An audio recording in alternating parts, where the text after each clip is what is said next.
बड़ी संख्या में इकट्ठा कर लेती है सरकार। तो ये दिखाई देता है कि जिस तरीके से ब्रजभूषण को बचाने की पूरी कोशिश की जा रही है और बाइक तक लेने नहीं दे रहे हैं। धरना इलीगल कैसे होता है आप ये बताइए। हमारा राइट है कि हम पीसफुली प्रोटेस्ट कर सकते हैं और पूरी मीडिया देख रही है कि यहाँ पर कुछ भी नॉन पीसफुल नहीं हो रहा है। दो साक्षियों का कहानी इस वक्त कहने का बहुत ज्यादा जरूरत है। एक वो साक्षी जिसके लिए बीजेपी नरेंद्र मोदी आंसू बहाते हैं, बार बार उनके साथ बदतमीजी करी जा रही है। अभी भी आप देख सकते हैं कि इतनी पुलिस है, इतनी पुलिस वो ब्रजभूषण के आसपास क्यों नहीं है। तो आपको प्रदर्शन खत्म हो गया है ना, आप लोगों के बैच का।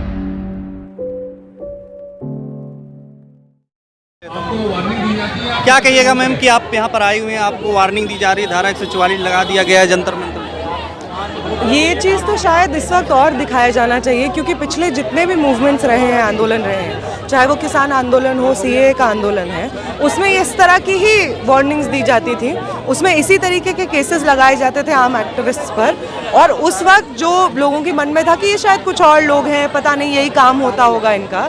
लेकिन आज रेसलर्स का जो ये आंदोलन है, उसने ये पर्दाफाश कर दिया है कि आम लोग जब त्रस्त हो जाते हैं सरकार से, व्यवस्था से, तब आम लोगों को सड़कों पे उतरना पड़ता है। हम जान रहे हैं कि इस वक्त पार्लियामेंट में ऑपोजिशन के व्यक्ति जब ये पूछते हैं कि अडानी के पास जो पैसा आया है वो कैसे आया है, तो उनको वहाँ से एक्सपेल कर दिया जाता है।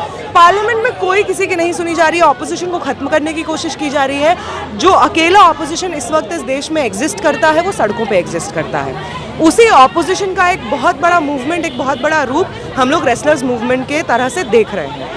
आज यहाँ पे जो एक गैदरिंग है, वो गैदरिंग सिर्फ इसलिए नहीं है कि हम लोग ये डिमांड कर रहे हैं कि कुछ लोग प्रोटेस्ट करने आए थे, उनके ऊपर केसेस लग गए और वो वापस हो जाए। ये लड़ाई इतनी छोटी लड़ाई नहीं है, ये लड़ाई एक बहुत बड़ी लड़ाई है। हर वो महिला जो अपने वर्क प्लेस में उसने खुद को अनसेफ महसूस किया है, जिसने अपने वर्क प्लेस में महसूस किया है कि उनके ऊपर जो लोग हैं उनके पास इतनी ताकत है कि अगर उनके साथ कुछ होता है, उनके ऊपर वाले व्यक्ति कुछ करते हैं, तो वो उनके खिलाफ आवाज़ नहीं उठा सकती, उनके खिलाफ कंप्लेन नहीं किया जा सकता है। इस तमाम पावर स्ट्रक्चर को इस्तेमाल करके महिलाओं को शोषित करने वाले तंत्र के खिलाफ ये लड़ाई है। ये लड़ाई इसलिए है क्योंकि इस वक्त जिस इंसान के ऊपर ये सब आरोप रखे हैं वो एक एमपी है, बीजेपी से एमपी है, और उनकी इतनी हिम्मत है कि एक तरफ जहां पे रेसलर्स को सड़कों पे रगड़कर घसीटा जा रहा था, उनको पटका जा रहा था, वहां दूसरी तरफ ब्रजभूषण शरण नए पार्लियामेंट के इनॉग्रेशन में मौजूद थे। ये कैसी सरकार है जहां पे सेक्सुअल हैरेसर्स को इम्प्यूनिटी मिलती है, प्रोटेक्शन मिलता है, और जो लोग के साथ में सेक्सुअल हैरेसमेंट होता है उनको सड़कों पे घसीटा जाता है। दो साक्षियों का कहानी इस वक्त कहने का बहुत ज्यादा जरूरत है।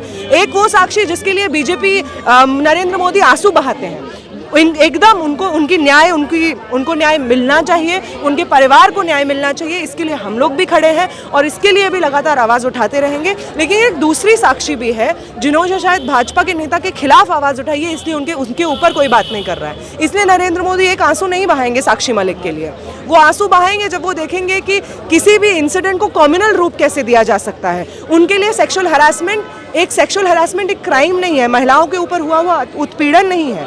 उनके लिए सेक्सुअल हरासमेंट एक अपॉर्चुनिटी है किसी भी चीज़ को कम्युनल एंगल देने के लिए।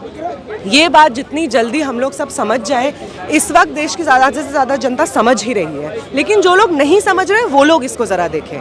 जो हो गई है पहलवानों के खिलाफ अब तो, और हम उम्मीद करते हैं कि तैयार हो, क्योंकि ब्रजभूषण शरण इतने बेशर्म है कि 5 तारीख को अयोध्या में उनके सपोर्ट में रैलियां निकलने वाली हैं। बीजेपी के लीडर्स रैलियां निकाल रहे हैं। मतलब ये बिल्कुल अलग नहीं है, कठुआ, उन्नाव, कहीं से भी ये बिल्कुल अलग नहीं है। लेकिन देश की जनता को 5 जून को यहाँ पे आकर ये साबित करना होगा, हम सबको साबित करना होगा कि जब भी इस देश में किसी महिला के आत्मसम्मान पे कोई भी बात आएगी, किसी के उसके खिलाफ कुछ होगा, तो चाहे हमारे सामने कोई बड़ी से बड़ी ताकत हो, चाहे वो भाजपा सरकार हो, चाहे वो पुलिस का तंत्र हो, हम देश की जनता हमेशा उन महिलाओं के साथ खड़ी रहेगी जो अपने जस्टिस के लिए डिमांड कर रही है। इमोशनल ड्रामा बता रहे हैं ब्रजभूषण शरण सिंह और तमाम मीडिया के लोग भी बता रहे हैं इमोशनल ड्रामा है वहाँ, इस तरीके जाना हरिद्वार में। अगर किसी महिला के साथ सेक्सुअल हरासमेंट हुआ है तो वो इमोशनल ही होगी। अगर किसी महिला के साथ सेक्सुअल हरासमेंट हुआ है तो वो केस ही फाइल करेगी, इसका और कोई ऑल्टरनेटिव नहीं होता है। ब्रजभूषण शरण जो हर जगह घूम घूम के मीडिया में 4 बात कह रहे हैं कि अरे हम तो ये है, हम तो वो नहीं, उनको हमने शादी में क्यों बुलाया, वो तो झूठ बोल रही है, कहाँ है वो नाबालिग, साबित करिए, इसको ड्रामा करना कहते हैं। डिटेन कर लिया, आप लोगों को इलीगल बताया जा रहा है, हम लोग को तो इलीगल बताया जा रहा है, जब डेमोक्रेसी खतरे में होती है तो डिसेंट, जो कि कॉन्स्टिट्यूशन का एक इनेविटेबल पार्ट है, उसको गैर कानूनी बताया जाता है। डिसेंट डेमोक्रेसी को जिंदा रखता है। ये जो आज यहाँ पे कर रहे हैं, ये इस डेमोक्रेसी को जिंदा रखने की बात है और हम ये करते रहेंगे। ये सिर्फ महिला की बात नहीं है, वो एक जननी है, नए समाज को पैदा करती है, नए भविष्य को पैदा करती है, और उसको न्याय नहीं मिल रहा है और हम सब लोग मिलके उसको न्याय की बात करते हैं, न्याय मांग रहे हैं। साथियों, ये जो भी हो रहा है हमारे देश के अंदर बहुत घिनौनी है, और ये सरकार और ये सिस्टम बिल्कुल मतलब हम इसको बर्दाश्त नहीं कर सकते। तो ब्रजभूषण को गिरफ्तार करो, गिरफ्तार करो, ब्रजभूषण को गिरफ्तार करो, गिरफ्तार करो, ब्रजभूषण को गिरफ्तार करो, गिरफ्तार करो। 2 मिनट साथियों, आज दिल्ली के विभिन्न महिला संगठनों ने ट्रेड यूनियंस की कॉल को ज्वाइन किया। प्रगतिशील महिला संगठन सहेली, एडवा, NFIW, AIMSS, CSW के साथियों ने आज यहाँ बैंक ऑफ बड़ौदा पर जंतर मंतर पर इस कॉल को ज्वाइन किया, और हम मांग करते हैं आरोपी ब्रजभूषण को अविलंब गिरफ्तार करना चाहिए। विरोध के अधिकार पर हमला, हम तमाम महिला संगठन इसका निंदा करते हैं, और तमाम महिला संगठनों की ओर से दिल्ली में और देश में आरोपी ब्रजभूषण की गिरफ्तारी के लिए हम अपना आंदोलन जारी रखेंगे, और कुछ नारों के साथ हम आज का प्रोग्राम समाप्त करते हैं। तो ब्रजभूषण को गिरफ्तार करो, गिरफ्तार करो, तो ब्रजभूषण को गिरफ्तार करो, गिरफ्तार करो, तो बीजेपी चुप्पी तोड़ो, चुप्पी तोड़ो, चुप्पी तोड़ो। धरना इलीगल कैसे होता है? अब ये बताइए। हमारा राइट है कि हम पीसफुली प्रोटेस्ट कर सकते हैं, और पूरी मीडिया देख रही है कि यहाँ पर कुछ भी नॉन पीसफुल नहीं हो रहा है। यहाँ पीसफुली हम अपनी बात रख रहे हैं, और हम बार बार अपनी पीसफुल बात रखने की कोशिशें करते हैं। और ये लोग कभी 144 के नाम पर, तो कभी कहते हैं कि लोकतंत्र की एक इमारत का इनॉग्रेशन हो रहा है, इस नाम पर हमें खदेड़ते हैं, उखाड़ते हैं, और जो महिलाएं न्याय मांग रही है उन्हीं के साथ बदसलूकी बर्बरता से उनको घसीट कर उठा लिया जाता है।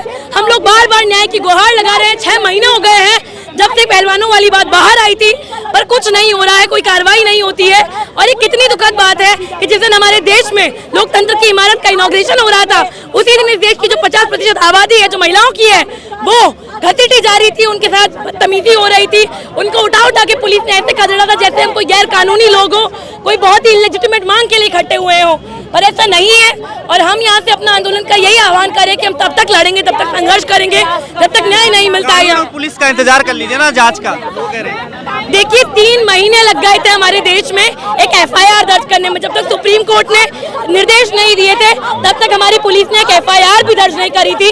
तो ये कैसा देश है जहाँ पर हमें FIR के लिए 3 महीने इंतजार करना पड़ता है? वैसे कहते हैं कि 24 घंटे होते हैं FIR के लिए, तो कोई कार्रवाई नहीं होती है, और अभी तक नहीं हुई है।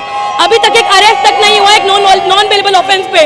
तो हम लोग यही कह रहे हैं कि जब अरेस्ट में इतना समय लग रहा है, तो न्याय की पूरी प्रक्रिया में ना जाने कितना समय लगेगा। एक नॉन बेलेबल ऑफेंस पे पॉक्सो का मामला जहाँ लगा है, वहाँ कुछ नहीं हो रहा है। जो कमिटीज बनाई है वो ICC नहीं, ओवरसाइट और IOA जैसी कमेटी है, जो पॉश एक्ट की तरह कानूनी भी नहीं है। पॉश एक्ट कहता है कि इंटरनल कमेटी बननी चाहिए, जिसमें बाहर का व्यक्ति होना चाहिए था, और इन्हीं के अपने अंदरूनी लोग जो है कमेटियां बनाते हैं, हमें न्याय से दूर करते हैं। और 6 महीने तक जो हमारे देश की पहलवान है, जो प्रसिद्ध महिलाएं हैं, वो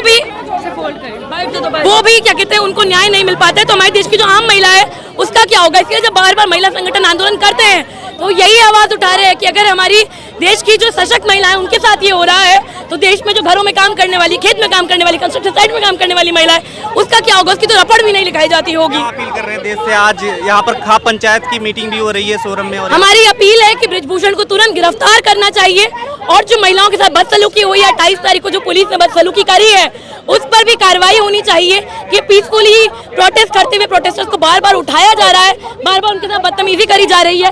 अभी भी आप देख सकते हैं कि इतनी पुलिस है, इतनी पुलिस वो ब्रजभूषण के आसपास क्यों नहीं है? वो खुला घूमता है, पर जो लोग न्याय मांगते हैं वो लोग खुला नहीं घूम सकते, अपनी आवाज नहीं उठा सकते इस लोकतंत्र में।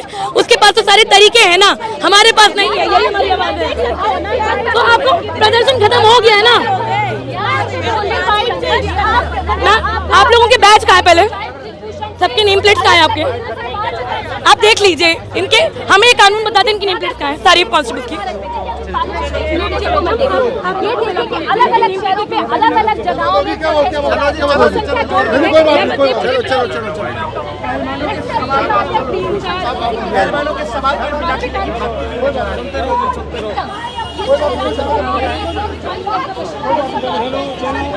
तो देखिए अभी यहाँ पर जो एक तरीके से मार्च था पार्लियामेंट स्ट्रीट से जंतर मंतर तक के लिए लोगों का, यहाँ पर जो लोग इकट्ठा हुए थे उनको यहाँ से हटा दिया गया है और अब तमाम लोग जो है यहाँ से अब निकल रहे हैं और इन्हीं से ही जानते हैं कि अब इनकी क्या है रणनीति, किस तरीके से ये बात कर रहे हैं। मैडम क्या कहिएगा, अब आप लोग यहाँ से जा रहे हैं जो अब मार्च देखिए यहाँ पे जितनी पुलिस फोर्स दिख रही है, मतलब जनता से ज़्यादा यहाँ पुलिस को डर लगता है और सरकार को डर लगता है। इतनी बड़ी संख्या में इकट्ठा कर लेती है सरकार, तो ये दिखाई देता है कि जिस तरीके से ब्रजभूषण को बचाने की पूरी कोशिश की जा रही है और बाइक तक लेने नहीं दे रहे हैं। पुलिसकर्मी मीडिया कर्मियों को भी हटा रहे हैं, यहाँ पे जो प्रदर्शनकारी उनको भी हटा रहे हैं। ये दिखाई देता है कि जिस तरीके से सरकार आरोपियों का साथ देती हुई नजर आती रही है। ये हम लोगों को, जब जनता वासी को सोचना पड़ेगा कि अब की सरकार को हमको किसको चुनना है और हम लोगों को खुद तय करना पड़ेगा। अपने साथ एक दोस्ती के साथ हम एक संगठन के रूप में आगे आए। तो आप देख सकते हैं यहाँ पर कि जो लोग हैं उनको हटा दिया जा रहा है यहाँ से, क्योंकि यहाँ पर ये कह रहे हैं कि अनुमति नहीं है इस तरीके से, और इस पर ही ये सवाल उठ रहे थे। कभी भी इस तरीके से यहाँ पर धारा 144 लगा दी जाती है और इस तरीके की अनुमति नहीं होती है। उसके बाद भी जो स्टूडेंट्स या तमाम लोग जो इकट्ठा ना हो जाए तो पुलिस प्रशासन या सरकार को डर लगता है और वही 144 लगा देती है, कहीं पे भी किसी के ऊपर धाराएं लगा देती है। तो दिखता है जो न्याय पसंद लोग हैं उन्हीं पे धाराएं लगाई जाती है, जो आरोपी है उनको धारा लगने के बाद, FIR होने के बाद भी गिरफ्तार नहीं किया जाता। तो ये विडम्बना लगता है। ये तो मैं अपना हम तो वही कर रहे थे, आप ही हटा रहे हैं। कंप्लीट कर रहा था मैं। खबरों में बने रहने के लिए फोरम 4 को सब्सक्राइब करें और नोटिफिकेशन पाने के लिए बेल आइकन दबाएं।